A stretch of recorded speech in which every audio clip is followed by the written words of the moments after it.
I know the doctrines, I can tell you the Ten Commandments, I can tell you the Incarnation, but can I tell you about the person of Jesus Christ?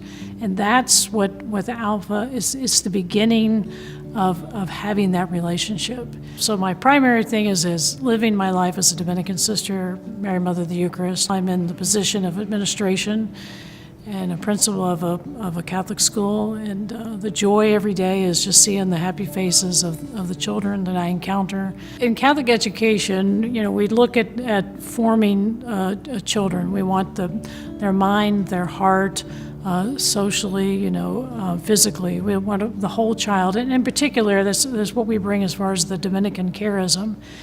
But we can't just kind of stop there with the children. We look at it as, how do we evangelize the parents? How do we catechize the parents? I had a parent in my school that came to me, and they had experienced the Alpha course, and for them it was a profound conversion. For them, it was a way that they could participate in the new evangelization. They saw it is that they took what they knew in their mind about the faith, and it helped them bring it into their heart. They had the groups, they came together, they were dedicated.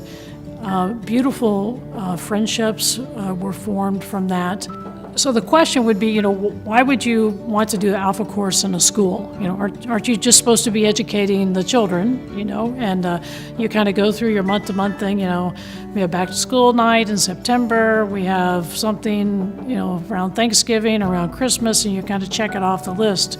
But I think if we're about Catholic education and Catholic identity and living in this new evangelization, we have to be finding clever ways, inspiring ways to bring the families into the school and to knowing one another, to having this relationship.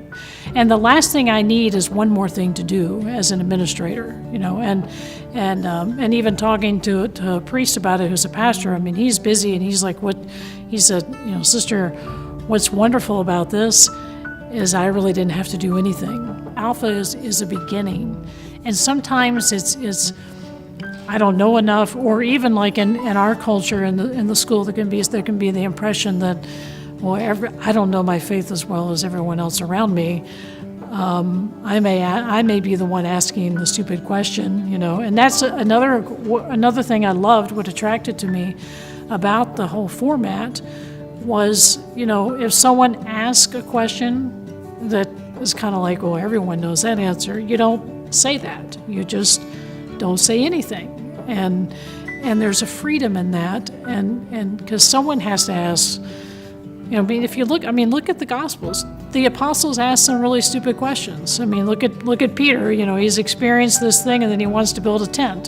So, you don't ever have to be afraid of being the one of asking the dumb questions. The apostles have already done it for you.